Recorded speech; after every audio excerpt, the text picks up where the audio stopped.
I love rain. I love when it goes. I love when it goes. And I love when it goes. Okay. Maybe that one was a bit too much, but yeah. Where I live, most of the time it looks something like this, so as you can imagine, rain is quite uncommon. But when it does rain, it gets me all like... And while waiting for real rain to come, I can always enjoy some video game rain. Actually, many of my favorite maps and levels are rainy. Lightly drizzled Santa Monica, incredibly Tempest Giants Deep, or very imaginative waves of the Starless Sea. These are some great levels. But today we will focus on Counter-Strike and its relationship with rain. Our story begins with 1.6 and its premier rainy map, Aztec. What can I say? It do be raining on it. It's actually quite impressive how convinced I am by this rain, even though it consists just of white lines moving across the screen with some sound effects. Funnily enough, these sound effects only come from certain spots. It's cause they haven't yet properly figured out ambient sound and just slapped a bunch of invisible speakers all over the map. So if you pay attention, especially if you're wearing headphones, you will hear these speakers. Though they did fix that when moving to CSS and even added separate sounds for indoor and outdoor areas. But from the visual side, everything is pretty much the same, just some white lines again. Actually, you can argue that this version of Aztec is less rainy since the water doesn't ripple, unlike 1.6. Truly, CSS is the worst game of all time. And CSGO is pretty similar. They sort of got the ripples working, but not really. And yeah, in all of those 3 games, Aztec is the only official map with rain on it. Even though it got removed from CSGO and the only way to run it today is to find a demo version on the workshop. Though, of course, CSGO also had many operations and updates, but actually just 2 maps from them were rainy. Ruins is quite similar to Aztec in the graphics department, but Mist is kinda crazy.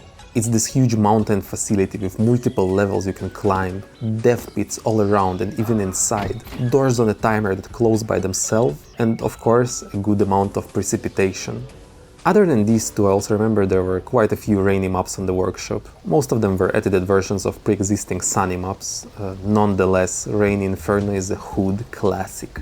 It's the top result when you search for rain, but it's not just rainy, it's also foggy and, more importantly, flooded.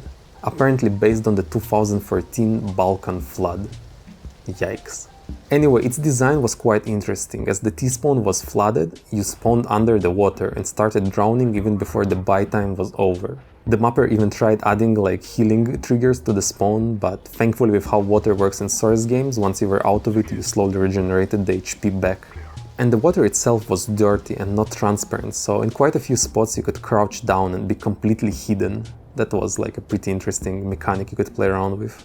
I mean, you were still visible on the radar, but let's be honest, no one used the radar back then. Anyway, that's it. Throughout the whole history of CSGO, we officially enjoyed only 3 rainy maps, with a couple more in the workshop. Why is that so? Well, I can think of a couple of reasons. Similarly to my dive into the absence of night maps, a lot of this has to do with visibility. Other than the rain particles themselves muddying up the visuals, rainy maps quite often were also a tad bit darker and foggier than the sunny ones, thus making players harder to see, thus making them mad. Also, there's something to be said of rain sounds, which even though are relaxing, made footsteps harder to hear, reducing hearability. Is hearability even a word? Oh yeah, it is. And lastly, rainy also means wet, and wet means more reflections, and more reflections means less FPS for the poor gamers who are running this game on their Samsung N150. And all of these points are also true for CS2, with an additional one of the CS2 mapping tools having no proper inbuilt water or rain features, thus making mappers come up with their own textures, filters, particle systems, and all sorts of techniques to add rain to their maps. And from here I think rainy maps have 2 ways to go, which are perfectly exemplified by the next 2 workshop submissions I'm going to talk about. A Rainy Night in Italy by LilyQ gives up on the competitiveness of the game. I mean, it's not like there was too much of it to be found on Italy anyway, and puts even more focus on the rain. This map isn't damp, it's not moist, and even not wet. No, it's absolutely drenched. The rain here goes hard and it's very, how do I put it, juicy. Yeah, there's tons and tons of thick, heavy raindrops falling from the sky, bouncing from every little overhang and coating everything with a humid sheen. This is probably the rainiest map I've ever seen in history of Counter-Strike, and I'm all for it. Just can't wait to see a CS2 map with rain effects on par with the Left 4 Dead 2 Hard Rain campaign. That will be supreme. But we can also go the other way. Rainfall by Rikuda and Cheb actually minimizes the emphasis on the titular rain. It's relatively weak and quiet in comparison to the maps we have seen so far, and it's still sort of sunny here. Did you know that a little rain during a sunny day is called a sun shower? Well, now you do. Anyway, because this map's rain is very light, it retains most of its competitiveness, while still getting a bit of atmosphere from the damp environment. I honestly think you can probably even get away with completely removing the rain particles and relying solely on sounds and puddles, but yeah, this map is pretty cool. Both of these are legit and have their own strengths and weaknesses. I don't think we'll see any hard rain maps like the one by Lilyq in the game anytime soon, but they are super fun for casual play, while maps like Rainfall, even though don't truly live up to the Drenched legacy, can still deliver some nice ambience into the competitive environment. So overall, the future for rainy maps doesn't look too bad. So go ahead, fellow map makers, and get me wet.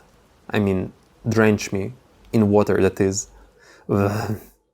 Thank you very much for watching. If you like this video, leave a like and consider subscribing. I'll see you next Friday with a new upload, but for now, bye bye.